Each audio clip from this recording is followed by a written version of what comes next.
Harbolnas masih jauh, Lebaran dan Hari Raya udah lewat. Tapi ada loh yang rajin courting sini, courting sana. Bukan di mall atau marketplace. Obral courting ini sedang terjadi di pengadilan kita. Sekali lagi, pesta courting terjadi di Pengadilan Tinggi Jakarta. Masih ingat kan mereka memotong hukuman untuk Jaksa Pinangki Sirna Malasari? Sekarang mereka mengurangi hukuman untuk Joko Chandra. Terdakwa kasus penyuapan sederet pejabat di Kejaksaan Agung dan Kepolisian ini dapat potongan hukuman sebanyak 1 tahun penjara. Awalnya dihukum 4 tahun 6 bulan, sekarang jadi 3 tahun 6 bulan. Ya lumayan lah, 30% lebih diskonnya. Kalau kita lagi belanja, diskon 30% itu kan lumayan bisa bikin hilaf kan? Courtingan hukuman untuk Joko Chandra kali ini dengan alasan karena Joko sudah menjalani pidana penjara terkait kasus sebelumnya, pengalihan utang atau sesi Bank Bali di tahun 2009. Alasan lain, Joko juga sudah menyerahkan dana yang ada dalam escrow account Bank Bali sebesar 546 miliar rupiah. Duh, gimana sih? Fakta bahwa yang bersangkutan pernah terbukti bersalah melanggar hukum, kok jadi alasan hukuman berikutnya jadi lebih ringan? Orang yang pernah melanggar hukum ketika mengulangi lagi perbuatannya, mestinya dihukum lebih keras lagi dong.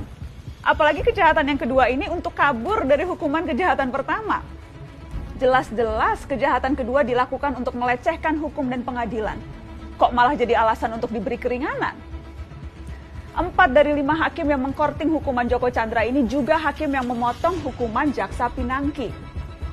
Ladies and gentlemen, please welcome Muhammad Yusuf sebagai hakim ketua, Haryono, Singgih Budi Prakoso, dan Reni Halid sebagai hakim anggota.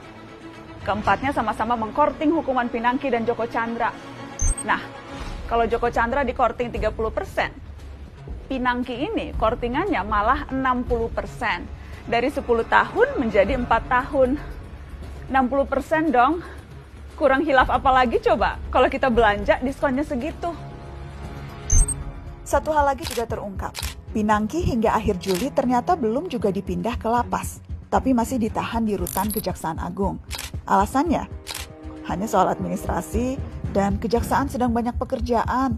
Tenaga harus dijaga karena masih pandemi. Jangan lupa, ada lagi yang barusan terima kemurahan hati juga. Juliari Batubara, mantan Menteri Sosial yang tersangkut kasus tilap menilap dana bansos. Ia dituntut 11 tahun penjara oleh jaksa dari KPK. Korupsi di tengah pandemi loh. Kurang buas apa lagi coba? Perlu digarisbawahi, jaksa yang menuntut 11 tahun itu dari KPK.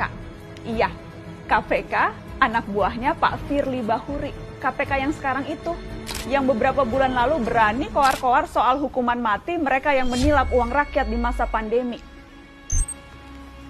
Penegakan hukum ini soal bobot, soal ukuran, juga soal kepantasan.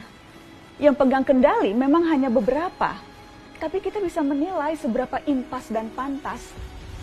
Akil Mohtar, Ketua Mahkamah Konstitusi yang tersangkut suap pemilu kada, bisa dituntut seumur hidup. Kenapa yang mencatut uang makannya rakyat miskin yang sedang terjepit karena pandemi, kok hanya 11 tahun? Repot ini, repot. Tujuan sanksi yang berat adalah memberi efek jera, agar kita semua siapapun itu ngeri dengan hukumannya, agar siapapun jadi berpikir ratusan kali sebelum berbuat jahat. Kalau hukumannya ringan, tuntutannya enteng, dan masih dikorting sampai 60% begitu, siapa yang kapok? Di mana-mana flash sale itu, diskonan itu, untuk mengundang orang datang dan belanja. Korting hukuman korupsi ini kan jadinya kayak undangan ya. Undangan untuk yuk, belanja yuk. Tapi belanjanya pakai uang rakyat, uang kita-kita juga. Kita lagi yang nombok. Rakyat lagi yang harus urunan lewat pajak, urunan subsidi. Dan ini beneran loh. Jadi, selama rentang 2001 sampai 2015, diperkirakan kerugian negara karena korupsi mencapai 203,9 triliun rupiah. Namun total hukuman finansial yang diberikan kepada koruptor hanya 10,42% saja atau hanya 21,26 triliun rupiah. Ini belum ngitung biaya sosial dari praktek korupsi. Kalau pakai hitungan ICW itu, 203,9 triliun dikurangi 21,26 triliun, negara masih nombok sekitar 182 triliun lebih.